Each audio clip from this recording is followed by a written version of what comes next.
Join the cult. No invitation needed, I'm barging down the door. There's just too many great books in the world. What am I supposed to do? Don't judge me, like my neighbor is judging me for talking to a camera outside for no good reason.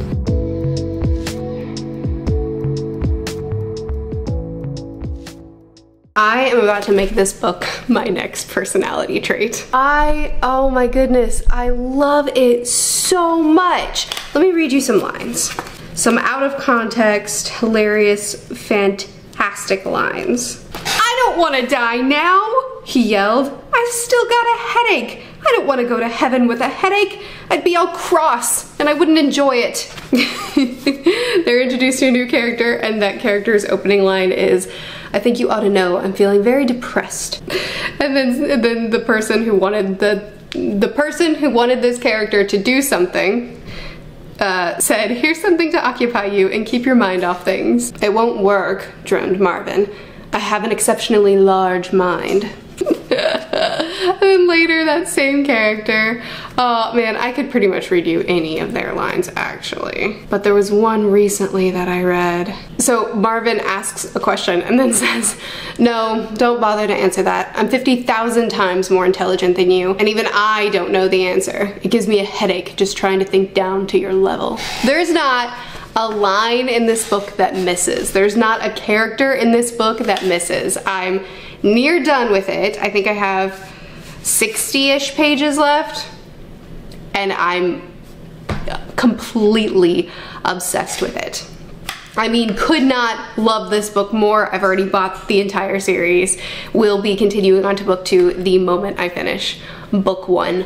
Obsessed. I love it so much. My dad's also reading it. I actually bought the audiobook specifically so that my dad would read it because he's an audiobook exclusive kind of guy, and he is already almost done with it too. We just bought audiobook number 2 so that he can flow right into book 2 along with me.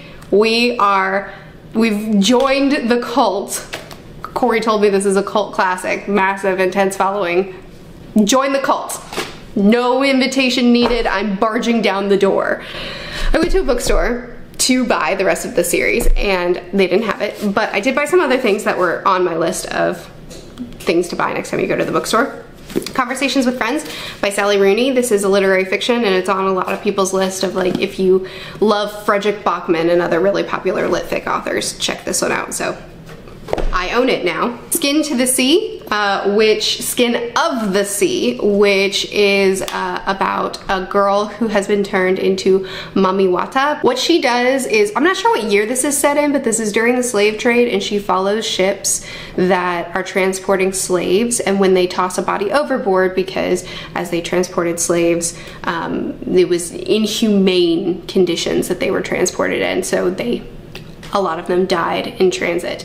So as they would toss the bodies overboard, our main character as well as the other Mami Watas would collect the souls of the individuals that died at sea to help them have a peaceful transition to the creator. And so that's her role, that's what she's doing. I've already read the first 2 chapters and I'm obsessed with it. I'm a little bit nervous because I've read the description and I know that the inciting incident is that she's going to there's going to be a boy thrown over, still alive. She's going to save his life. That's a controversy because she's not supposed to interfere. So I'm a little bit worried because right now, oh my goodness, right now it is so beautiful. A woman, this is page 3, so you know, no spoilers. A woman, her skin dark brown in the water, black tufts of hair wave in the current, revealing more wounds on the side of her face. She spins slowly, and something in the line of her body speaks to me. There's no easy death here, I think, closing my eyes briefly, but then there never is.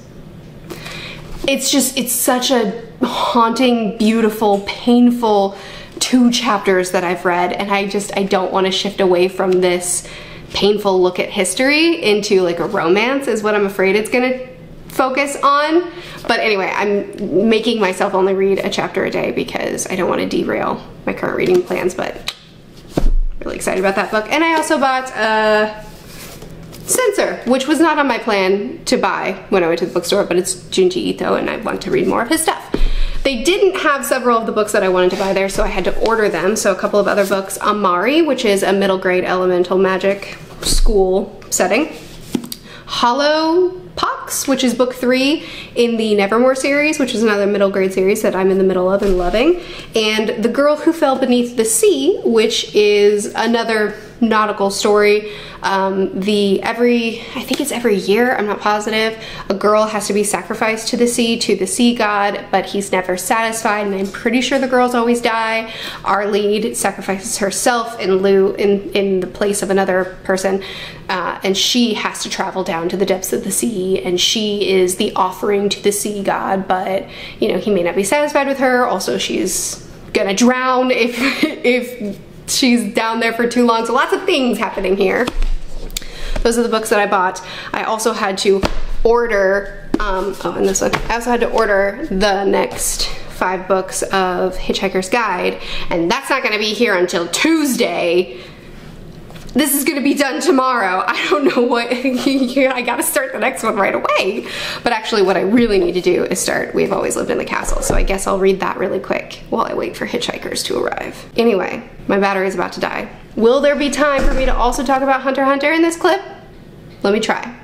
Timestamps if you don't want the spoilers.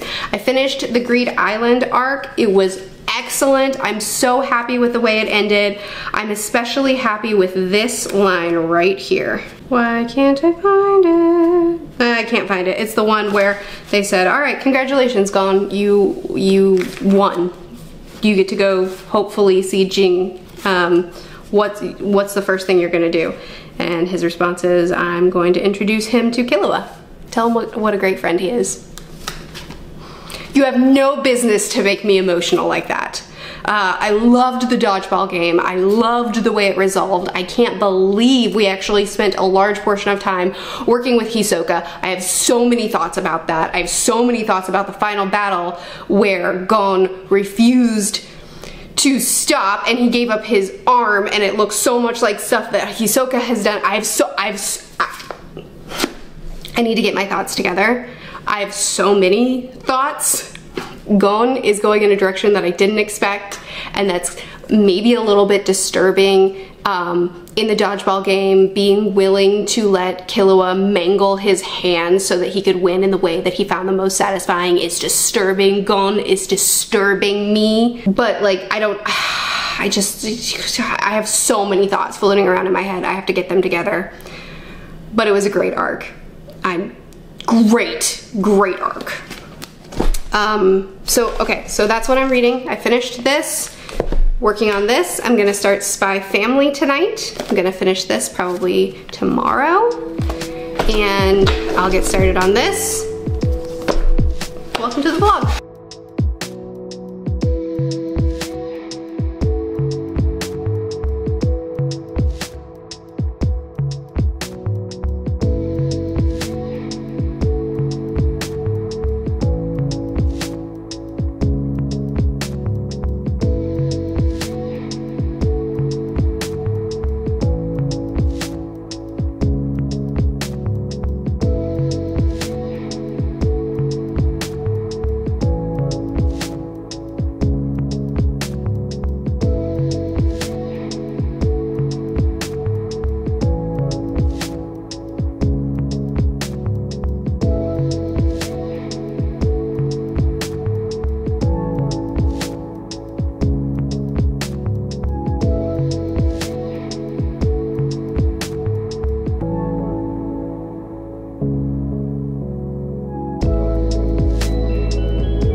Clip for this one. My camera's dead. Surely that's not my fault. Anyway, oh my goodness. So not only is this book hilarious, I've already read you several quotes, every twist and magnificently stupid turn that this book takes, every outrageous, ludicrous scenario that we get put in, and new over-the-top amazing characters that we meet. Every turn, I'm laughing. It is full of so much, as I said in the last vlog, nonsense, but focused nonsense.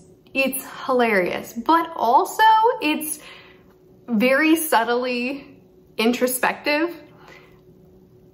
It takes so many of our normal everyday ponderings and obsessions and just basically says, chill out, bro. You know, humans will experiment on mice and train dolphins and do these things to gain more knowledge and more understanding, and really at the end of the day, we don't know anything. And you know, we will sit around and ponder and philosophize and argue over life, the universe, and everything. It's just so interesting. It's fun to see him in this absurd and silly and fun way take things that we will spiral over, and his answer over and over again is, maybe it doesn't matter. I love his use of absurdity.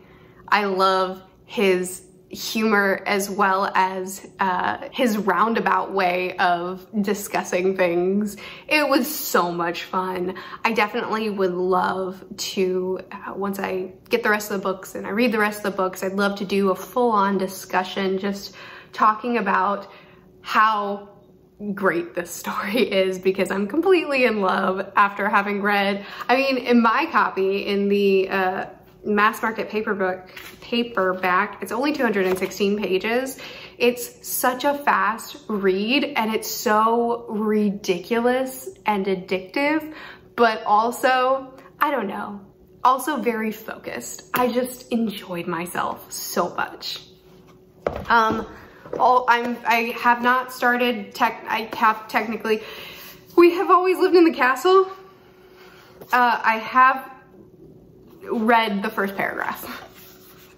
So I don't know what this is about. I don't know the purpose of this. I don't know what we're doing here, but I do love that one of the first lines in this book is, I have often thought that with any luck at all, I could have been born a werewolf, because the two middle fingers on both my hands are the same length, but I have had to be content with what I had. What are you on about? I don't know, but I'm already very happy to be reading this next. So, still waiting on Hitchhikers to come in the mail. They should be here today, I hope. Gonna read some of this. I doubt, it's only 150 pages, but I doubt I'll get it all done today, and the vlog needs to be done and edited tomorrow. So I'll check in with you tomorrow, let you know how far I am, give you my first thoughts. But this was an excellent book.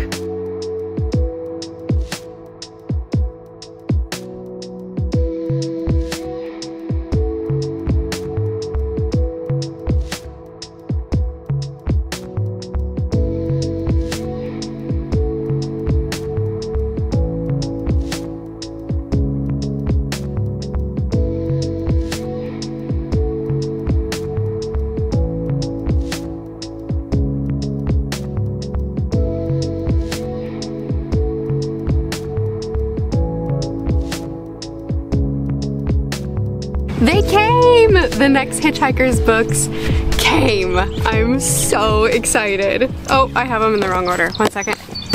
They came! So I'm starting this right away. But first, we must talk about We Have Always Lived in the Castle, because I finished it. It was such a fast, easy read. 150 pages in 24 hours is not something that I normally do, but my library actually had the audiobook. I was switching back and forth between the audio and the physical, and oh my goodness, it was so good. My first book by Shirley Jackson was The Haunting of Hill House.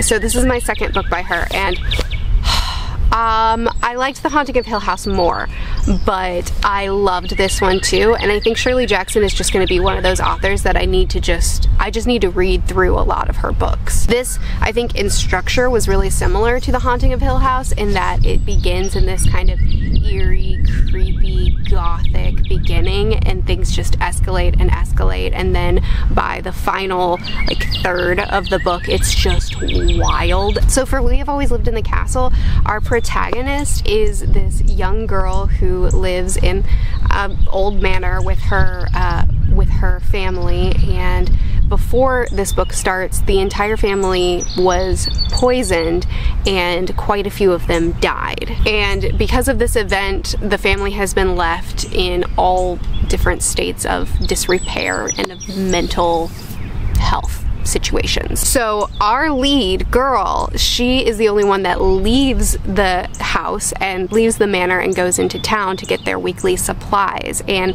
the town doesn't like them. The town thinks that they are a twisted family, that there's a murderer in their home, that like nobody should associate with them, so they're kind of ostracized. And our lead, our young girl that we follow, she has these very dark thoughts where she has these kind of murderous inner monologue where she kind of just hates everybody and is really vocal about wanting them all to die.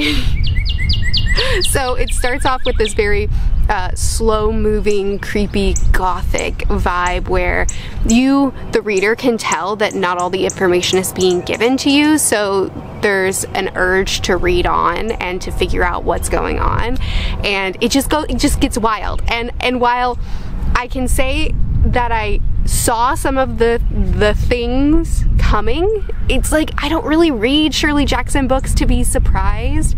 I read her books for the vibes that she brings, you know? She just has this writing style that's both slow and gripping, and I have to read on. So I really enjoyed this. I liked The Haunting of Hill House more, but actually in the comments if you could recommend more Shirley Jackson, because this is an author that I have never considered checking out, and I picked up The Haunting of Hill House as a buddy read and then decided I needed to try another of her books, picked up this one, and now I don't really know much about her work. So anybody that's a fan of hers, please let me know what next I should check out by her. I also read the first volume of SpyxFamily, which timestamps in the description if you're not a manga person, but this is also volume 1, so there's no spoilers here. I will be talking spoiler free. This follows a man who's a spy and a woman who's an assassin and a child who is a telepath. And they're not a family, but he needs a family to accomplish a mission, and through a set of circumstances they become this faux family. Here they are. And it is unreasonably adorable and really funny, like laugh out loud funny. There's these characters that are so over the top, hilarious, and the scenes with the young girl who can read minds, but nobody knows she can read minds, so she's hearing these inner thoughts of this assassin and this spy, and she's just like, they're so cool, but then also kind of freaking out over what they're saying, and it's so funny. Their dynamics are unreasonably cute. I'm having a wonderful time with it. So next week I'm obviously going to continue on with the Hitchhikers books, and I'm going to continue on with SpyxFamily. Don't worry, I'm also going to be continuing with Hunter x Hunter, probably starting next week as well. I just want to get my next Hunter x Hunter review edited before I move forward. And I'm also going to be picking up Percy Jackson. I actually said in a recent video that I had already started my reread of Percy Jackson, but I only read the first chapter and then I stopped because I realized that I wanted to get through all the books that I had planned to read this month so that I could just kind of binge the series. So I haven't properly begun Percy Jackson, and next week is when I'm going to proper begin. Also, and I did say in a recent video that I was pretty sure I only read I only bought like 10 books a month, and this month I did lie. There's just too many great books in the world. What am I supposed to do? Not read them? Not be excited about them? That's an unreasonable request. But these are all books that I'm really excited to read and that I will be reading very soon, so don't judge me like my neighbor is judging me for talking to a camera outside for no good reason. But these are the books that I read this week. These are the books that I bought, and I have a problem. Okay, bye!